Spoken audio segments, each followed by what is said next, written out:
When Today's Show co-anchor Savannah Guthrie's 84-year-old mother, Nancy Guthrie, vanished from her Tucson home earlier this month, what began as a family nightmare quickly became a national headline.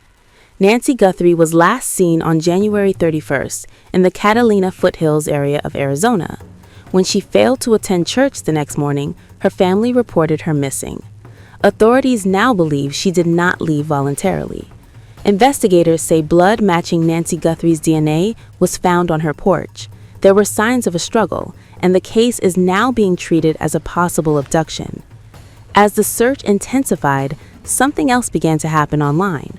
Old clips of Savannah Guthrie's journalism, specifically her 2019 interviews with survivors of Jeffrey Epstein's sex trafficking ring, suddenly resurfaced and started trending again. Back in September 2019, just 2 months after Jeffrey Epstein died by suicide in jail, Savannah Guthrie conducted a series of exclusive NBC Dateline interviews with women who said they were abused and trafficked by Epstein and his associates. One of those interviews was with Virginia Giuffre, who in her first exclusive television interview described being trafficked and sexually abused as a teenager.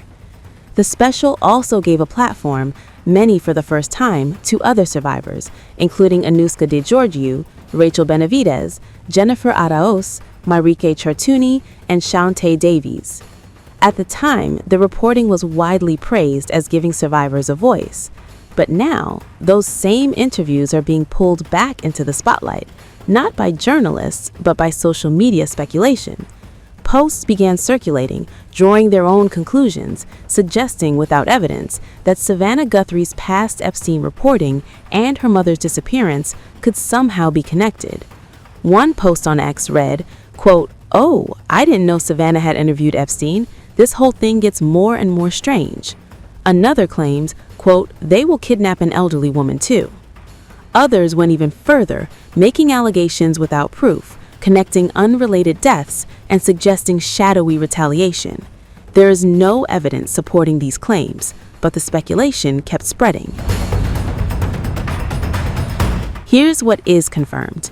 In the latest release of the Epstein files, documents from the Department of Justice do reference Savannah Guthrie's Dateline interviews. One redacted email discusses a list of survivors interviewed for Dateline. Another notes, quote, "She's done another interview with Savannah Guthrie. They plan to air it on Today and Dateline." The mentions relate to media coverage, not wrongdoing. There is no indication that Guthrie herself is under investigation, and no confirmation of any link between those interviews and her mother's disappearance. Meanwhile, the search for Nancy Guthrie continues. Authorities say a ransom note purportedly involving cryptocurrency is being investigated, though its authenticity has not been confirmed. The FBI and the Pima County Sheriff's Office remain involved. No suspects have been publicly identified, and officials continue to urge the public to share any credible tips. For now, what remains is a painful reality. A journalist who once helped expose a powerful criminal network is now waiting, like any daughter would, for answers about her missing mother. And until facts replace speculation, this story remains one of uncertainty, not conspiracy.